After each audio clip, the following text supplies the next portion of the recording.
بسم اللہ الرحمن الرحیم اللہم صلی علی محمد وآلہ وعطرتہ بعدد کل معلوم۔ لاکھوں کروڑوں درود نبی کریم صلی اللہ علیہ وسلم کی ذات بابرکات وعالی شان پر اور آپ صلی اللہ علیہ وسلم کے مبارک مقصد پر کہ جس مقصد کو لے کر آپ صلی اللہ علیہ وسلم دنیا میں نہ صرف تشریف لائے بلکہ تمام مسلمانوں کو وہی مقصد عطا فرمایا، اور وہ مقصد قرآن پاک کا پیغام لوگوں تک پہنچانا۔ قرآن پاک اللہ تبارک و تعالیٰ کی کتاب ہے۔ توریت، زبور، انجیل، نام تو ان سب کے کتاب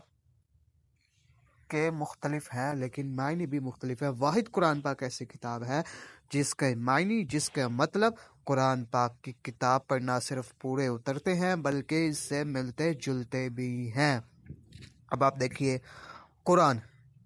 قرآن کا لفظ نکلا ہے اقرا سے۔ اقرا کا مطلب کیا ہے؟ پڑھنا، پڑھ، امر کا صیغہ، اور اس کی لفظ اس کی مصدر القراءۃ، مطلب پڑھنا۔ اسی سے ملتا جلتا ہے قرآن، اس میں مبالغہ کا صیغہ، بار بار پڑھی جانے والی کتاب، چونکہ الحمدللہ ثم الحمدللہ تمام دنیا میں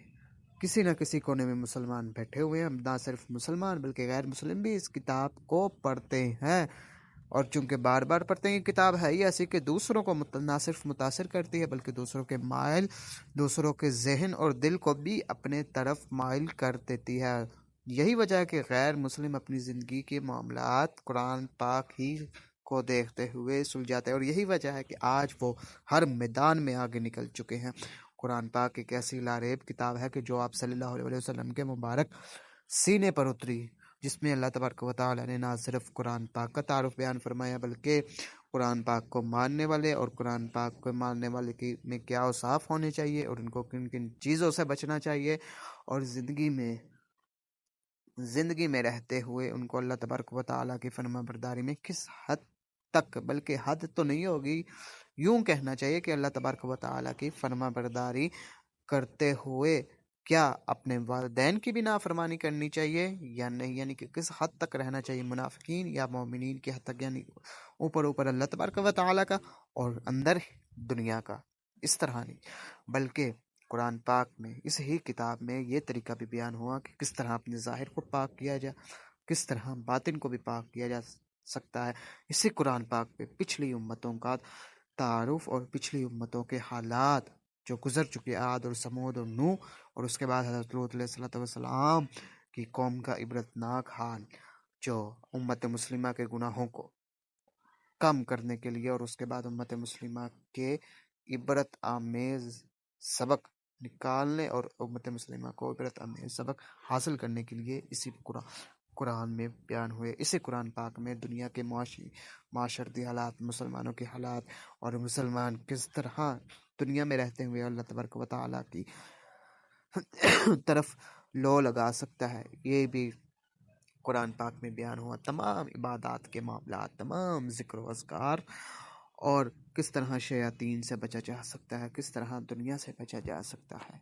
یہ بھی بیان ہوا اسی قرآن پاک میں۔ ظاہر بات ہے کہ کتاب جس کے بارے میں لکھتے ہیں اس کے پیار کا اظہار بھی کتاب میں ہی کیا جاتا ہے۔ اسی قرآن پاک میں نہ صرف اللہ تبارک و تعالیٰ نے اپنے نبی کریم صلی اللہ علیہ وسلم کو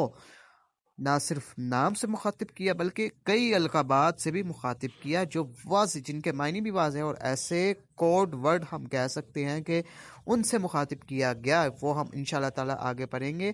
کہ جن کی حقیقت آج تک کوئی بھی نہیں کھول سکا۔ قرآن پاک کی سب سے بڑی سورت البقرہ،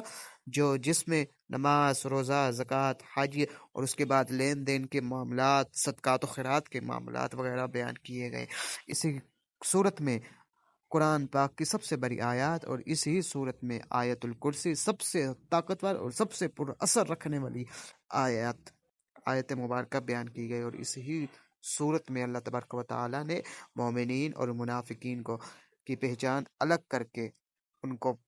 مومنین کے سامنے مزین کر کے رکھ دیا، اور اسی صورت میں اللہ تبارک و تعالیٰ نے